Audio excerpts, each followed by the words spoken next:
Hello everyone, আজ বানাবো পুঁইশাক ডাল। আর নিচের বাগান থেকে তো একদম ফার্স্ট ফ্লোরে উঠে এসেছিলো আমার ব্যালকনিতে। আর আমার সুবিধা হয় যখন পুঁইশাক দরকার হয় নিচে আর যাওয়া লাগে না, এখান থেকেই পুঁইশাক কেটে নিই। আর কি সুন্দর লাগছে, এত সুন্দর লাগছে, ডেকোরেশনের মতোও লাগছে, আবার খাওয়াও হচ্ছে। এখানে আমার ফ্ল্যাটে যতজন আছে, আরও আশেপাশে যতজন আছে, বাঙালি নেই, বাট সবাই ভাবে যে এগুলো হচ্ছে ডেকোরেশন। আমাকে বলে খুব সুন্দর ডেকোরেশন হয়েছে, কিন্তু আমি ওদের কথা শুনে খুবই হাসছি। আমি আবার বলি এটা খাই আমরা, পুঁই পাতা খুবই হেলদি, ভিটামিন। তো আমি আবার ওদেরকে বলি আপনারা চাইলে খেতে পারেন, পালং শাকের যেমন ডাল বানান সেভাবেও ডাল বানিয়ে খেতে পারেন। তো মাঝে মাঝে কেউ না কেউ নিয়ে যায় ডাল বানানোর জন্য।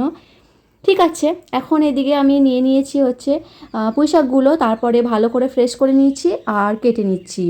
সঙ্গে আমি বানাবো আজকে পটল আলুর তরকারি, আর পুঁই শাক ডালের সঙ্গে দিব হচ্ছে কচু, সেজন্য দুটো বড় বড় সাইজের কচু নিয়ে নিয়েছি।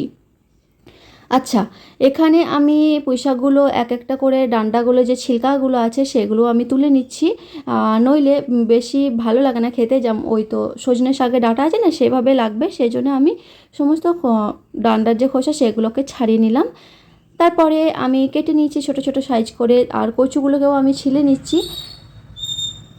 মাঝে মাঝে তো পুঁইশাক যে কুমড়ো থাকে, পুঁইশাক কুমড়ো দিয়েও ডালটা ভালো লাগে, ওটাও বানিয়ে থাকি।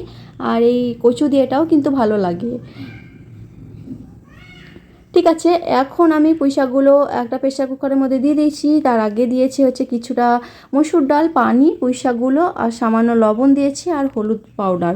ব্যাস, এখানে দুটো তিনটে মতো সিটি দিব, তারপরে তড়কা লাগাবো। ততক্ষণে আমি যে পটল আলু তরকারিটা বানাবো সেই জন্য পটলগুলো আলুগুলো ছিলকাগুলো ছিলে নিচ্ছি।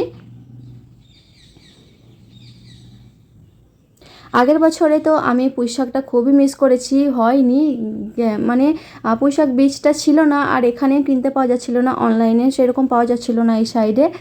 আর ভাগ্য ভালো যে এবারে আমি এনে লাগিয়েছিলাম বলে একটা বছর হয়ে গেল পুঁইশাকগুলো এখনও পর্যন্ত এক একটা পাতাতেও কোনো পোকা লাগেনি।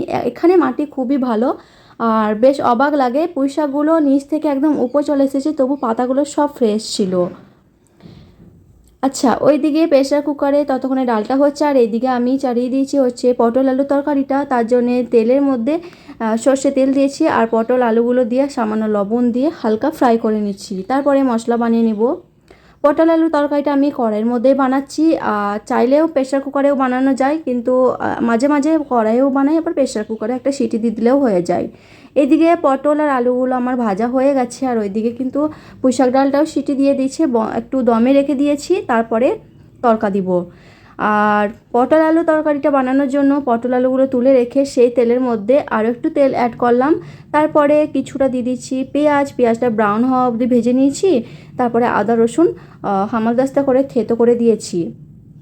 আর একটা টমেটো আমি অ্যাড করে দিয়েছি, সামান্য বেসিক মশলা অ্যাড করেছি, হলুদ গুঁড়ো, লঙ্কার গুঁড়ো, জিরে গুঁড়ো, ধনিয়ার গুঁড়ো, সামান্য পানি দিয়ে ভালোভাবে কষিয়ে নিয়েছি তেল ছাড়া অবধি।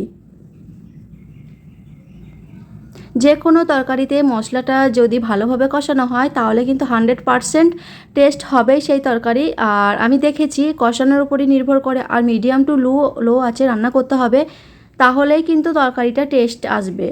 আর হড়বড়ে করে তাড়াতাড়ি করে করলে অতটা টেস্ট হয় না, যদি একটু টাইম দিয়ে দিয়ে করা হয় বেশি টেস্টি হয়। ওইদিকে আমার মশলাগুলো কষানো হয়ে গেছে, তারপর আলু আর পটলটাও অ্যাড করে দিয়েছি, ভালোভাবে আরও 5-6 মিনিটের মতো কষিয়ে নিচ্ছি। আর আমার এখন আর লবণ দেওয়ার প্রয়োজন হয়নি, মশলা কষানোর সময় আমি পরিমাণ মতো লবণ দিয়ে দিয়েছিলাম। এরপরে আমি ঢাকনা দিয়ে দিচ্ছি। আর এইদিকে প্রেসার কুকারে পুঁইশাক কচু ডাল বয়েল হয়ে গেছে, এটা তড়কা দেওয়ার জন্য কড়াই আমি সর্ষে তেল দিয়েছি, তারপরে দিচ্ছি দুটো শুকনো মরিচ, সামান্য 1 চামচের মতো দিয়েছিলাম হচ্ছে সরষা, আর দিয়েছি অল্প পরিমাণে পেঁয়াজ। এখন এটা ভালোভাবে ভেজে নিতে হবে। পেঁয়াজটা চাইলেও প্রেসার কুকারেও দেওয়া যায়, আর আমি ভুলে গেছিলাম, সেই জন্যই তড়কা লাগানোর টাইমেই পেঁয়াজটা দিয়ে দিচ্ছি। তারই মাঝে আমি এটাও একবার নাড়াচাড়া করে নিচ্ছি। আলু আর পটলগুলো ভালোভাবে সিদ্ধ হওয়ার জন্য অল্প পরিমাণে পানি অ্যাড করেছি, তারপরে ঢাকনাটা দিয়ে দিয়েছি। ভালোভাবে ফুটে গেলে ওইদিকে আলু পটলগুলো বয়েল হয়ে যাবে, পরিমাণ মতো পানি দিয়ে দিয়েছি। আরও একবার ঢাকনাটা খুলে নাড়াচাড়া করে নিতে হবে। আর এইদিকে পেঁয়াজ আর লঙ্কাগুলো হালকা ফ্রাই হওয়ার পর আমি জিরে দিয়েছি আর দিয়েছি রসুন থেতো করে। জিরেটা লাস্টে এই জন্যে দিয়েছি, আমি দেখেছি যদি জিরেটা তেলের মধ্যে দেওয়া হয় বেশি তাহলে বেশি পুড়ে যায়, সেই জন্যে চেষ্টা করবেন লাস্টের দিকে দেওয়ার। এই তো ভালোভাবে সব কিছু ফ্রাই হয়ে গেছে। এখন তরকাটা দিয়ে দিব ডালের মধ্যে। এরপরে আরও 2 মিনিটের মতো ফুটিয়ে নিয়েছি, তাহলে আরও টেস্টে বেশ ভালো হয়। ঢাকনাটা দেওয়ার পর ফুটিয়েছি, তারপরে রেডি হয়ে গেছে কিন্তু এদিকে পুঁই শাক ডাল, আর এইদিকেও আমার রেডি হয়ে গেছে পটল আর আলুর তরকারিটা। ভালোভাবে বয়েল করা হয়ে গেছে আর অল্প ঝোল হয়ে আছে, সেজন্য আমি আরও 2-3 মিনিট ধরে ফুটিয়ে নিয়েছি। এটা ভেঙে দেখাচ্ছি আপনাদেরকে, আলুটা একদম পারফেক্ট কুক হয়ে গেছে। পানিটা আরও একটু শুকিয়ে নেব যাতে একটু মাখা মাখা টাইপের হয়, এটা বেশি খেতে ভালো লাগে। সবার লাস্টে আমি একটু অ্যাড করেছি সামান্য গরম মশলা।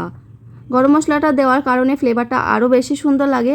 আর একটা কাঁচা লঙ্কা চিড়ি করে দিয়ে দিয়েছি। এই তো সিম্পলভাবে আমি বানিয়েছি পটল আলু তরকারি। ঠিক আছে, আজকের মতো এই পর্যন্ত। দেখা হচ্ছে পরে কোনো নতুন রেসিপি ভিডিওতে। ওকে বাই, টেক কেয়ার, আল্লাহ হাফিজ।